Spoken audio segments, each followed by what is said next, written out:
কোথায় গেছিলি? কেন বাজারে? এত রাত অব্দি বাজারে কি হচ্ছিলি? বাজারে নাকি এক জায়গায় ভালো খাবার হয়, তাই সেলিম ভাই খেতে লেগেছিল। আমি যে তোর লেগে এখানে খাবার নিয়ে বসে আছি আর তুই বাইরে খেয়ে বেড়াসি। চাচা কি রে ভাবে? তুই তো যেতে বললি ওর সাথে, না বললে আমি যেতাম নাকি? মায়া একদম কথা বলবি না আমার সাথে। ভালোভাবে থাকবি, বেড়াবি না, সময় মতো খেয়ে নিবি। তুই সময় মতো খাওয়া দাওয়া করবি। আমি দিন 15 পরে চলে আসবো। ভালোভাবে যাস।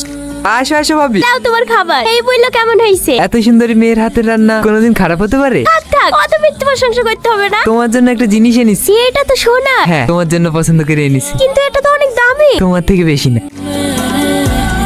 আছিস তুই? ঘরে তালা মারা কেন? এই তো বাড়ি লিতে এসছি। ঠিক আছে তাড়াতাড়ি আয়। এত সকালবেলায় তো উঠিসনি, আজ হঠাৎ কি হলো? তাড়াতাড়ি ঘুম ভেঙে গিয়েছে। তুই যে 15 দিন বাদ দিয়ে আসবো বললি। আজ এসছি বলি তোর খারাপ লাগছে নাকি? তোর কি হয়েছে বলতো? তুই কি আমাকে সন্দেহ করছিস? মায়া কি হয়েছে? আমি পোশাক নিতে এসছি, একটা ব্যাগ দে। কদিন থাকবি? 15 দিন।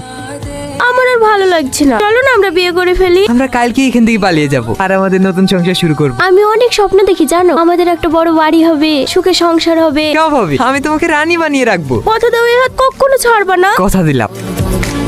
দেখ না ভাই, কাল থেকে আমি মায়াকে ফোন করছি, একবারও রিসিভ করছে না। ব্যস্ত আছে হয়তো, দেখ।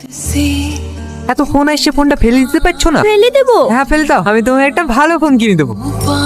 কি হয়েছে ভাই? আমার বউ মায়া কোথায় গেছে দেখিছো ভাই? কাল রাতে তো ব্যাগটা গুছিয়ে কোথায় চলে গেল? কোথায় গেছে তা জানি না। তুমি ফোনে কাকে বলছিল? তুমি বাস স্ট্যান্ডে দাঁড়াও, আমি সব গুছিয়ে নিয়ে চলে এসেছি। আজ থেকে আমরা এই বাড়িতেই থাকবো। তুমি বসো, আমি তোমার জন্য কিছু কিনে নিয়ে আসি। ঠিক আছে। আমার টাকাটা? পুরো 10 লাখ আছে। কারা তোমরা? সেলিম কোথায়? সেলিম, সেলিম। নাগর তোকে বেচে দিয়ে গেছে রে।